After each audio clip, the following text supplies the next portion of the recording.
Hey, I've been having people asking me about my process, and they're asking in more detail than what I've shared. So I decided to go ahead and put some together. So I have these. I did some slump molds out of plaster of Paris. I made them myself. Two. I have two sets of this right here. But what I did is when I made the molds, I basically made this mold, then I cut it in half. That way, when I put the sphere in here and the half hemisphere in there and I'm ready to take it out, I can just kind of pull it apart like this. So then I just strap it together with tie down straps. Nothing fancy. So I'm going to set this to the side. So just show you a little bit clearer. You know, it's just plaster of Paris molds. So I've already got one. Whoops, I just bumped the camera. I have one put together. So one thing I get a kick out of is how people don't, there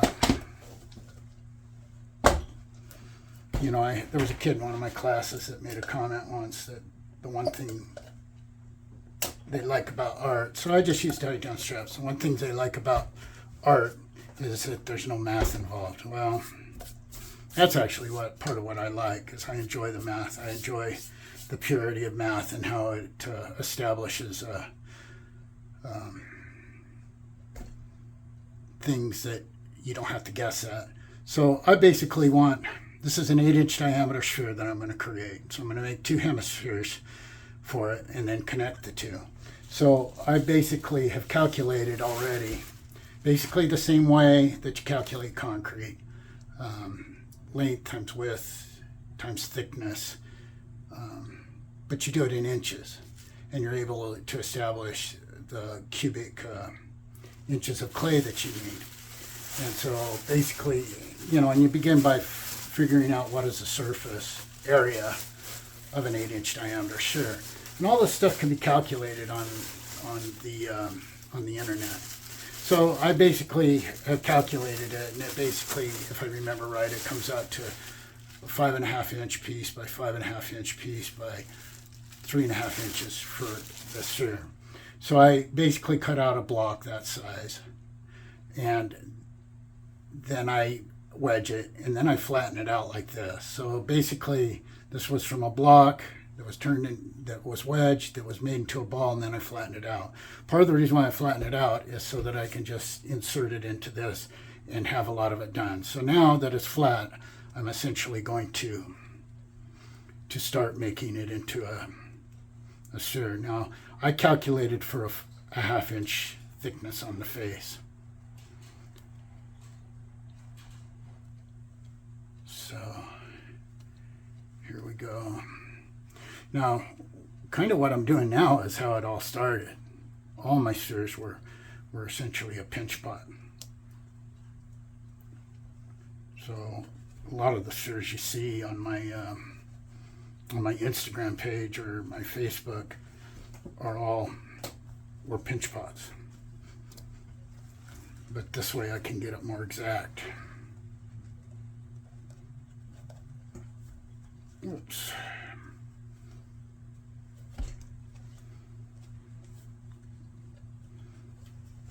Let's just try and drop it in there. Okay. So just create it by I want to make sure it's seated down there properly. Keep on hitting the camera with my head. So I have two cameras going right now, one on landscape and one on portrait, because social media does better with portrait. YouTube does better with landscape. So I'm just bringing this up. Now, one thing, bear in mind that I'm going to probably have extra clay, more than what I actually need, because I establish what I need and then I bump it up a little bit. And part of the reason why I calculate how much clay I'm going to need is because I don't like adding clay, finding out I'm short and adding clay, because to me that's just an opportunity for some type of cracking to happen later. So then I have these are made with pin tools, and basically it's a gauge to establish how thick it is. I've kind of changed from those to using syringes because the needle is so much thinner. So I'm doing a 1/2 inch thick. So this is my 1/2 inch thick gauge. Now I see myself getting, see, like right here, I'm already a 1/2 inch. So I want to be careful about adding more or pushing that in more than it is. Granted, there are areas that are more than 1/2 inch. And if I have to, I can steal from it. So basically, this is all about using my fingers. I'll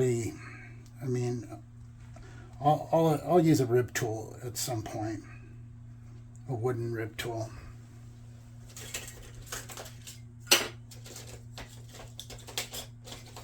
Or a rigid one like this, rigid rubber one. But most of this is just done with my fingers, with my hand.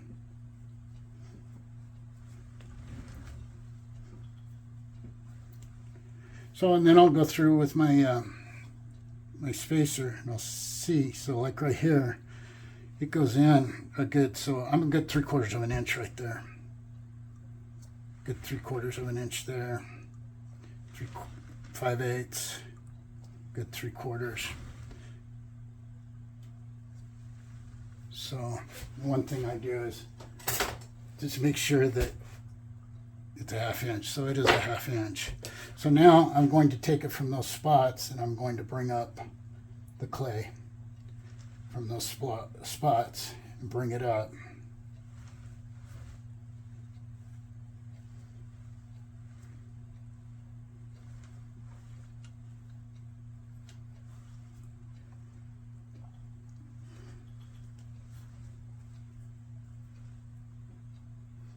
And see, like this one area that was a 1/2 inch, I'm bringing up more, so I'm actually making it a little bit, beefing it up.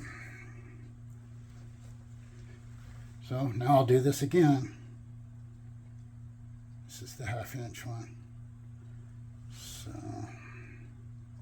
right there, I'm probably at about 9/16. 5/8, 5/8.